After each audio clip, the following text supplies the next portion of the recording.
Hi friends, welcome to my channel. எல்லோரும் எப்படி இருக்கீங்க? நல்லா இருக்கீங்கன்னு நினைக்கிறேன். நானும் ரொம்ப நல்லா இருக்கேன். நான் இன்றைக்கி சிக்கன் கறி பண்ணலான்னு நினச்சேன். ஸோ 1 கிலோ சிக்கன் எடுத்துகிட்டு வந்தோம். சிக்கன் எடுத்துகிட்டு வந்திருக்கு. ஸோ இதை நம்ம இப்போ மேரினேட் பண்ணுறதுக்காக லைட்டாக கட் பண்ணிவிட்டு உள்ளே ஹோல் பண்ணிவிட்டு மஞ்சப்பொடி, அப்புறம் தயிர்,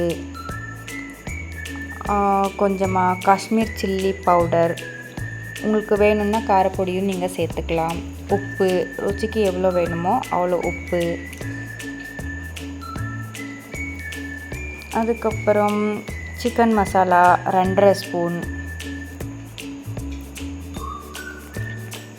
இது கரம் மசாலா 1/2 டீஸ்பூன். இதை நல்லா நீங்கள் கலந்துட்டு வச்சுருங்க. ஒரு 10-15 நிமிஷம் இருந்தாலும் ஓகே. இப்போது ஒரு 3 வெங்காயம் எடுத்துட்டுருக்கேன், கொஞ்சம் பெருசாக இருக்கிறது. அப்புறம் ஒரு 4 தக்காளி எடுத்துட்டுருக்கேன், நல்லா சின்னதாக கட் பண்ணியிருக்கேன். அப்புறம் கடாய் வச்சுருக்கேன். கடாயில் கொஞ்சம் வெண்ணெய் போட்டுட்டு வெண்ணெய் கொஞ்சம் கரையிற வரைக்கும் வெயிட் பண்ணிவிட்டு கொஞ்சமாக எண்ணெயும் சேர்த்துக்கிறேன். இது லவங்காய் ஒரு 4, சோம்பு ஒரு கொஞ்சம் லைட்டாக, அப்புறம் ஏலக்கி 2, பட்டை கிராம்புன்னு சொல்லுவாங்கள்ல, ஓகே.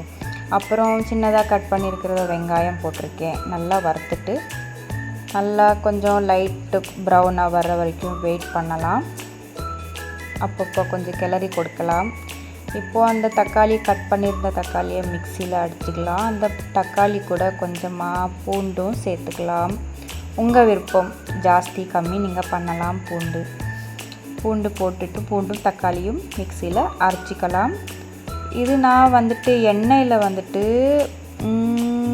கொத்தமல்லி பவுடர் போட்டிருக்கேன். ஏன்னா எண்ணெயில் நம்ம கொத்தமல்லி பவுடரை வறுக்கும்போது ரொம்ப நல்லா ஸ்மெல்லு வரும். அந்த பச்சை ஸ்மெல் இல்லாமல் இருக்கும். அது எனக்கு ரொம்ப பிடிக்கும். அந்த ஸ்மெல்லும் எனக்கு ரொம்ப பிடிக்கும். நீங்கள் வேணால் ட்ரை பண்ணி பாருங்கள்.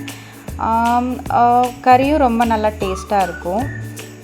அப்புறம் அந்த அரைச்சி வச்ச தக்காளியை, வெங்காயம் நல்லா வறுத்ததுக்கப்புறமா அரைச்சி வச்ச தக்காளியும் பூண்டையும் அதில் போட்டுட்டு எண்ணெய் விடுற வரைக்கும் நல்லா வறுத்துட்டு, அப்புறமா மேரினேட் பண்ண சிக்கன் பீஸை எடுத்துட்டு அதுக்குள்ளே போட்டுட்டு நல்லா கொஞ்சம் கிளறி கொடுக்கணும்.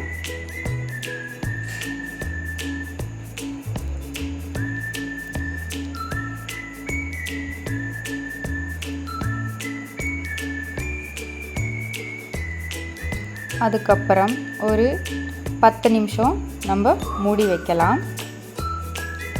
மூடி வச்சால் அது சைடில் எல்லாம் அப்படியே எண்ணெய் விட்டு வரும். பார்க்கலாம் நீங்கள் எவ்வளோ அழகாக இருக்குது அப்படின்ட்டு. கொஞ்சம் நல்லா கிளறிட்டு இன்னொரு 5-10 நிமிஷம் நீங்கள் வேக வைக்கலாம். நீங்கள் ரொம்ப வேக வைக்கிறீங்க அப்படின்னா இன்னொரு 5 நிமிஷம் கூட நீங்கள் வேக வைக்கலாம். அதுக்கப்புறம் நான் மிக்ஸி அடித்தேன் இல்லைங்களா, அதோட மிக்சியில் கழுவி இந்த சிக்கனுக்குள்ளே போடுறேன் தண்ணி. உங்களுக்கு கட்டியாக வேணுமா இல்லை தண்ணியாக வேணுமான்னு நீங்களே டிசைட் பண்ணிக்கோங்க. நான் கறி மாதிரி பண்ணிட்டுருக்கேன். நம்ம சப்பாத்திக்கும் சாப்பிடலாம், அப்புறம் ரைஸுக்கும் சாப்பிடலாம். இப்போது நல்லா இது பாயில் ஆகட்டும்னு அதனால் நான் கொஞ்சம் மூடி வச்சுட்டு பாருங்கள், நல்லா பாயில் ஆகிட்டு வருது. இன்னும் எண்ணெய் விடலை. ஸோ எண்ணெய் விடுற வரைக்கும் நம்ம கொஞ்சம் இன்னும் ஒரு 5 நிமிஷம் கூட வேக வைக்கலாம். நல்லா கொதிக்கட்டும்.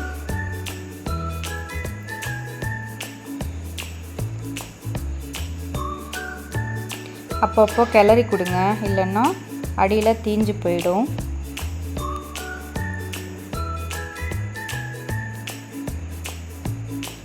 நீங்கள் பார்க்கலாம், இப்போது நல்லா கொதித்து எண்ணெய் வெளியில் வந்திருக்கு. ஸோ இந்த டைமில் இது கறி இப்போது ரெடியாக இருக்குது. நம்ம அது கொதிக்கும் போதே கொஞ்சமாக கொத்தமல்லி லைட்டாக போட்டுக்கலாம். ஏன்னா அந்த கொதிக்கும் போது கொத்தமல்லி போட்டாலும் அந்த ஒரு ஸ்மெல் அந்த சூட்டில் கலக்கும்போது கொஞ்சம் ஸ்மெல் ரொம்ப நல்லா வரும். அதுக்கப்புறம் நம்ம வேறு பாத்திரத்துக்கு சேஞ்ச் பண்ணிக்கலாம். சேஞ்ச் பண்ணிவிட்டு பாருங்கள் நம்மளோட கறி எப்படி இருக்குது அப்படின்னு சொல்லிவிட்டு நல்லா கொத்தமல்லி தூவி எப்படி அழகாக நம்ம சர்வ் பண்ணோன்னு வச்சுக்கோங்களேன், சூப்பராக இருக்கும். நீங்கள் சாப்பிட்டு பாருங்கள். அப்புறம் இதுக்கு பேர் என்ன வைக்கிறதுன்னு எனக்கு தெரியல. என்னோடய ஐடியாவாக நான் இந்த கறியை பண்ணியிருக்கேன். ஸோ இதுக்கு என்ன பேர் வைக்கலாம் அப்படின்னு சொல்லிவிட்டு நீங்கள் கமெண்ட் பாக்ஸில் எனக்கு சொல்லுங்கள். இது வரைக்கும் என்னோடய வீடியோ பார்த்ததுக்கு ரொம்ப ரொம்ப தேங்க்யூ ஸோ மச். என்ன சப்போர்ட் பண்ணுங்கள். அப்புறம் வீடியோ பிடிச்சிருந்தா சப்ஸ்கிரைப் பண்ணுங்கள், லைக் பண்ணுங்கள்.